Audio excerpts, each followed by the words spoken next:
Okay, so for ethos, the quote I chose from Mary Fisher is, "The reality of AIDS is brutally clear. 200,000 Americans are dead or dying, and 1 million are infected.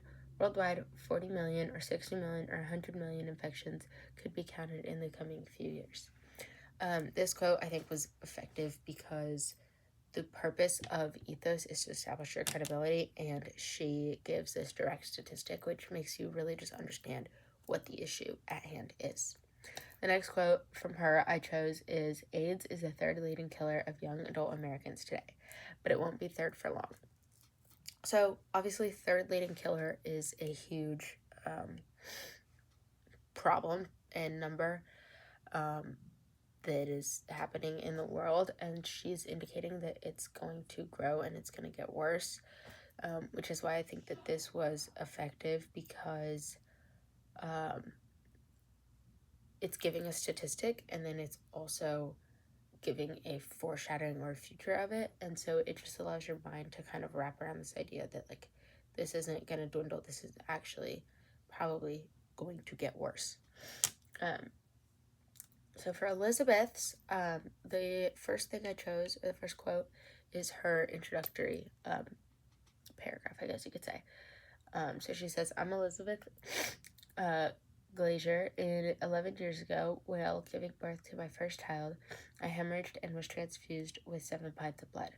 4 years later, I found out that I had been infected with the AIDS virus and had unknowingly passed it to my daughter Ariel through my breast milk and my son Jake in utero." So the reason I chose this for ethos and for credibility is because it kind of answers the question, why is she talking about this, and what does she have, like, what stake does she have in this? And so it's like, oh, this is why she can talk about it. She understands what's going on. She has dealt with these struggles and things of that nature, which is why I put it in that category. And then the second quote from her, she says, "Once every nation, history brings us to an important crossroads. Sometimes in life, there is that moment where it is possible to make a change for the better. This is one of those moments." So the reason why I put this one into ethos is because I think that it really magnifies the scale of the issue in a way that the audience can understand it. So once every generation, that part specifically is like, okay, there's an issue that everyone's dealing with, and this is the one of their generation. This is the big problem that needs to be fought. So it's like, makes it just big, huge, flashing lights. Like, look, you need to focus on this. And so, yes. For pathos, for Mary Fisher, she's the quote that I chose. She says, "Though I'm a white mother, I'm so sorry. Though I'm white and a mother, I'm one with a black infant struggling in the tubes in a Philadelphia hospital. Though I am female and contracted this disease in marriage and enjoy the warm support of my family, I am one with the lonely gay man sheltering a flickering candle from the cold wind of his family's rejection." This, for me, literally just created an image of my mind. I could see this kid in the hospital connected to these tubes, and I could just see this gay guy, like, holding a candle, just like in my mind. Obviously, that's not exactly what's happening, but that's what I envisioned, and I think that that was her goal here, was to just see these people that are hurt and they're suffering and that need love and need support, but they're people are turning their backs on them because they, think it's their fault, or what, like, whatever the issue was at the time and the excuses that people were having. And I think she really just kind of contradicts it and kind of stands up to it. And I really think that it was smart with the kid specifically. She's like, look, this is a baby. Like, I know you guys are saying that people are doing this to themselves, but, like, you really think this kid did this to himself? Like, that's ridiculous. And it's just like, tugs on your heart for, like, this kid and this person that's being shunned from his family. Like, that's not normal and that's not okay, and she's holding a light to that. And then the second one I chose from her, she says, "To my children, I make this pledge. I will not give in, Zachary, because I draw my courage from you. Your silly giggles give me hope. Your gentle prayers give me strength. And you, my child, give me the reason to say to America, you are at risk. And I will not rest, Max, until I have done all I can to make your world safe. I will seek a place where intimacy is not the prelude to suffering. I'm sorry. This almost made me cry when I listened to it. And that's exactly what this is supposed to do.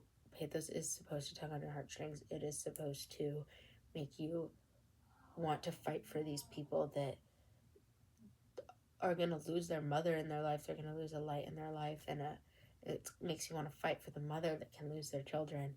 And that's exactly what it did. I was like, oh my gosh, that is so sad. This is horrible.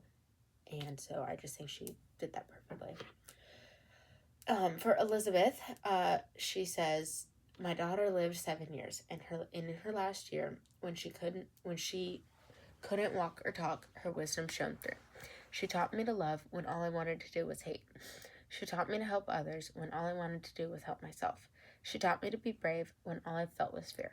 My daughter and I loved each other with simplicity. America, we can do the same.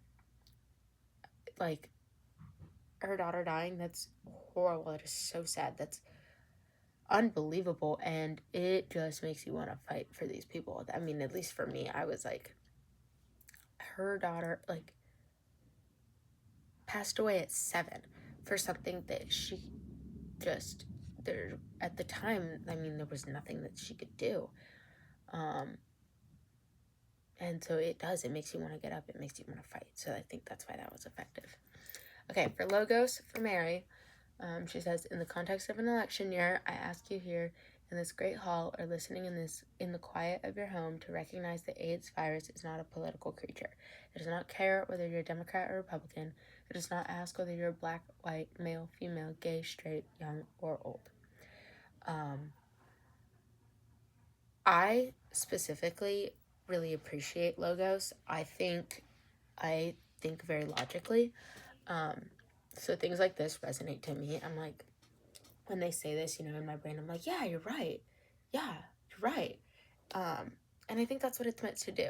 And so just listening to this, being like, yeah, I mean, think about all these people. They can't control it. It's not, something that you, like, elect to have or switch on or off or anything. And I think that that's kind of how it was seen at the time. And so I think this really helps put it into focus of, no, that's not the case, Okay, next one.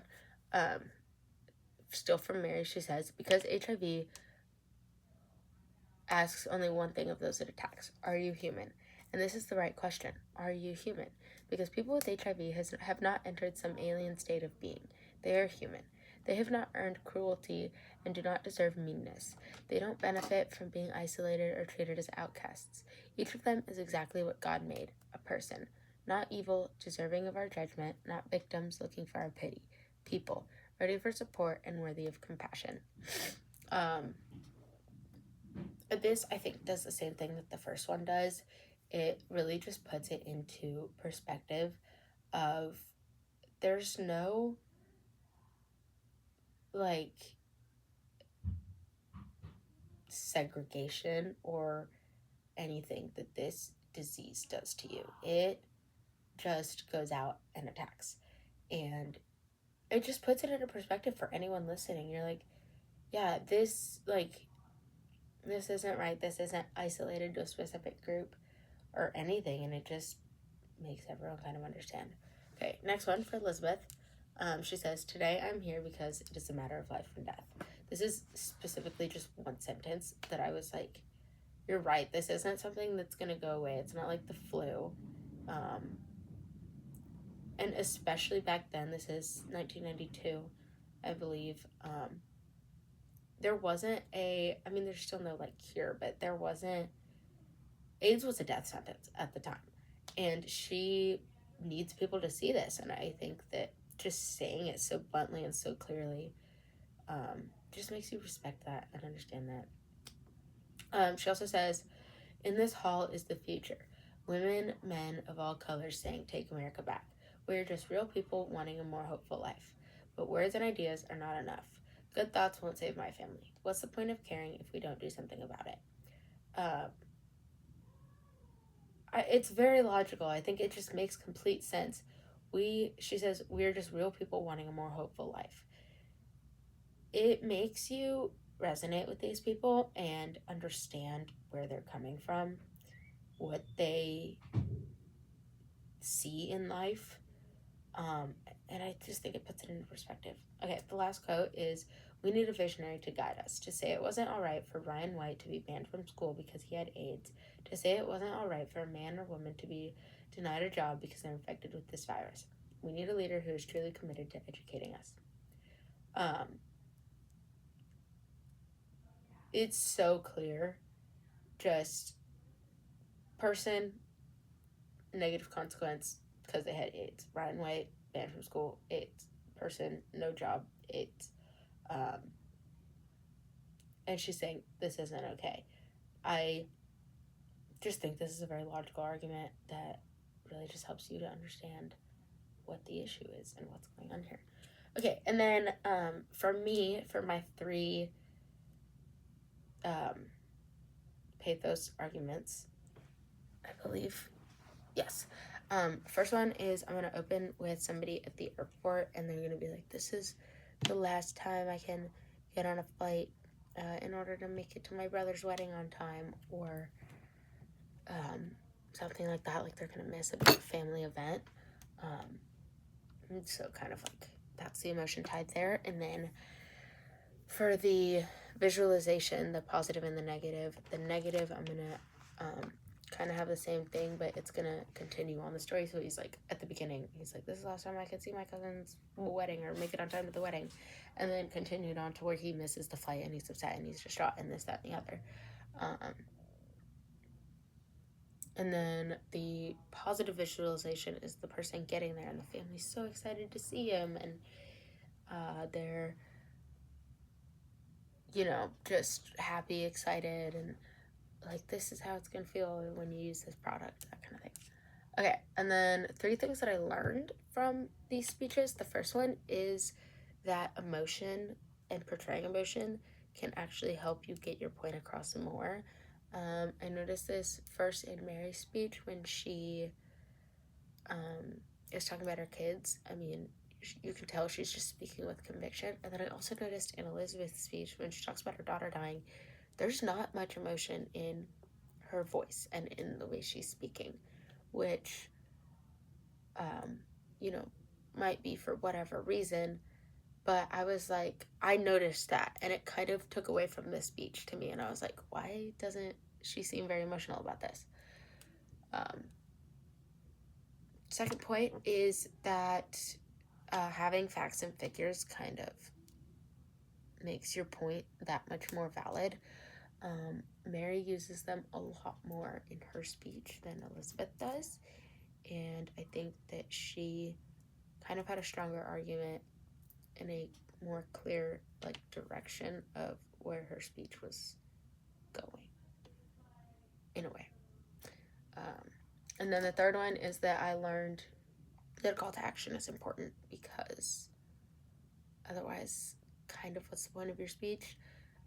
Elizabeth did this very well. She had multiple calls to action throughout her speech, and I just think it makes it more clear of okay, this is what we need to be doing, instead of kind of just information. So, thank you.